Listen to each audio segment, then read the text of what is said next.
Eskom is, soos ons nou al weet, onder druk om te transformeer en onder druk om die ligte aan te hou. Is grootskaalse regstelaksie om die draai? Hoekom? Wat sê die wet? En is nou die tyd om talent weg te jaag by die sukkelende Eskom? By my is Thembinkosi Mkalipi, Waarnemende adjunkdirekteurgeneraal van arbeidsmarkbeleid by die Departement van Arbeid. Thembinkosi, welcome to INSIG. Welcome and welcome to your viewers. Thank you very much. There have been reports over the last 2 weeks that Eskom is being pushed by your department, after a directive by your Director General in December, to implement very strict new targets for affirmative action and employment equity.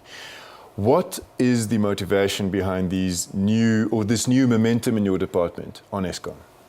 Well, it's not a new momentum on Eskom. It's our responsibility to ensure all companies, including state-owned enterprises, comply with the law. If we do not go to state-owned enterprises, we are accused of being biased or concentrating on private companies only. When we go to them, we're accused of putting too much pressure. And we're not putting any pressure. I mean, if we look at what we've asked Eskom, we've asked them to do exactly what all other companies are asking them. Prepare an employment equity plan, set up targets and goals that meet the requirements of the law in terms of those who are economically active population. What does the law require Eskom to do?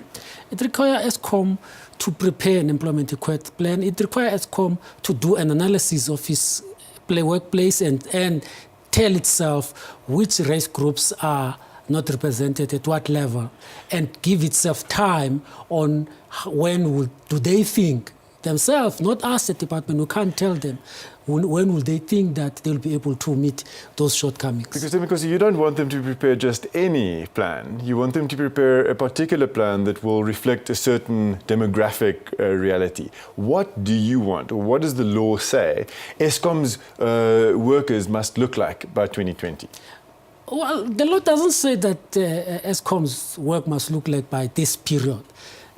The period is set by the own company itself. But the goal is clear. The goal is to make sure that the company is representative of the people of this country. That's the national demography of the country. Not really. That's what not the law says. The law says that when you set up your goals, you must take into consideration both the national and the regional economically active demographic. But the plan which was discussed and shown to trade unions, NUM, who didn't show up for the meeting, and Solidarity last week at Eskom, included a very, very firm target of just above 10% white workers on every skills level. That's from unskilled workers right up to top Eskom management.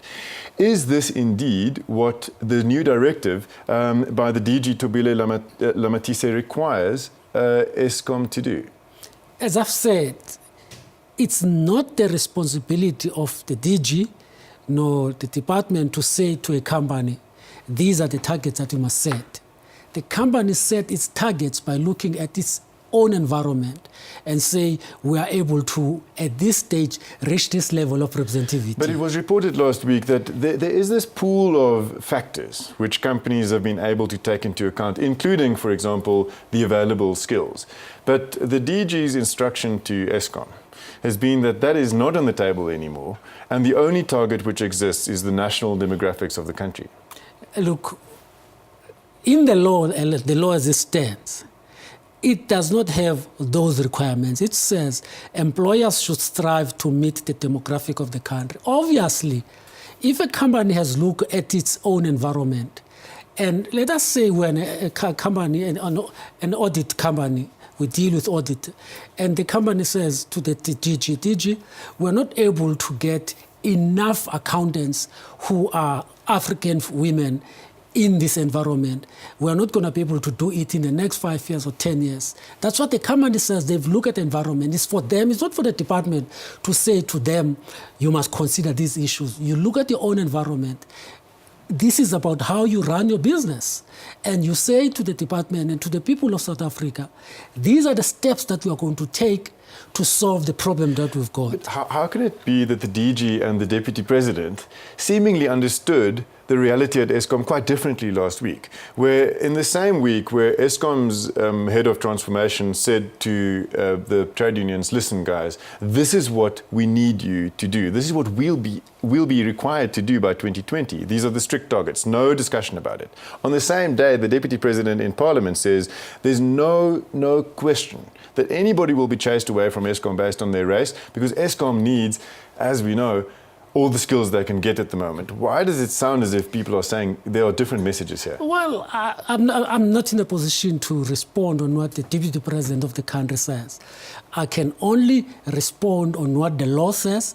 I can only respond on what was signed by the DG with Eskom. And we're saying, in the law, nowhere in the law does the law allow the DG to set quotas for companies. It's the company itself that decide and come to us. We will obviously engage the company and say, we disagree with this. We think you can do better on this. But at the end of the day, it's their plan. It's not our plan. So what if Eskom comes to you, Thembinkosi, and tells you and the DG and the minister and the president that 30% of the engineers and the technically skilled people at Eskom need to be white because that's what the skills pool in the country looks like? What if they come to you and you say it's 30% and it's 70% non-white, and that is what will be like for the next 5 years? What will your response be to that? Well, I mean, our response is going to be simple. If they can prove that that's the case, then the next issue is going to be, remember, it's the company's responsibility that must build the pool. What is it that they are doing? Because 5 years will come and we'll still be where we were. But is it not government's responsibility also to build the pool by having good education and good tertiary and secondary institutions? Let's deal with it as the law indicates. Remember, in terms of the law, the company has got to identify, if they say there are not enough African female engineers, then they've got to be able, that's a barrier. That's what make them not to be able to transform. And they must then invest. And they must make sure that they deal with that barrier. That's what the law says. Now, the law doesn't say that the Department of Education must do their job, but it says that the company must identify a barrier, and if then they say they are not going to be able to have African female engineers in the next 5 years, we would want to see what is it that they are putting in place to ensure that after that 5 years, they will be there. Thembinkosi, I want to just present you with a piece of research which you may have seen, which came out last week as we close, which Trade Union Solidarity, which represents many of the highly skilled people at Eskom, did among their white staff, technically skilled staff also, which found that 77% of them fear that they may lose their jobs, and more than half of them would leave if they got another job. These guys and women are looking for other jobs. Are you not worried that this is an unintended consequence of your policy? Not at all. I mean, what you're saying, I mean, first is that all of the companies in this country has got to transform. Now, if we're doing that, are you saying that the white workers are going to be leaving all of the companies in South Africa because all the companies have got to implement employment equity? Now, if you're saying that all those white workers are going to go and stay at home because they are not prepared to embrace employment equity, is that a reality that's going to take place? We do not think so. But what we're saying for us is that we cannot have a situation where companies do not implement employment equity because they are not prepared to plan properly in terms of, and we say, nowhere in our engagement with any company, not only Eskom. Why would we do it with Eskom when it's government-owned? We don't do it with Investec. We don't do it with Standard Bank. When we go to Standard Bank, we sit down with them. They come up with a plan. We debate it. We look at it. We agree. We disagree with them. But we've got to convince each other that's what's happening in this field. The same happens with Eskom. Thank you for explaining government's position. Appreciate it. Dit was Thembinkosi Mkalipi van die Departement van Arbeid.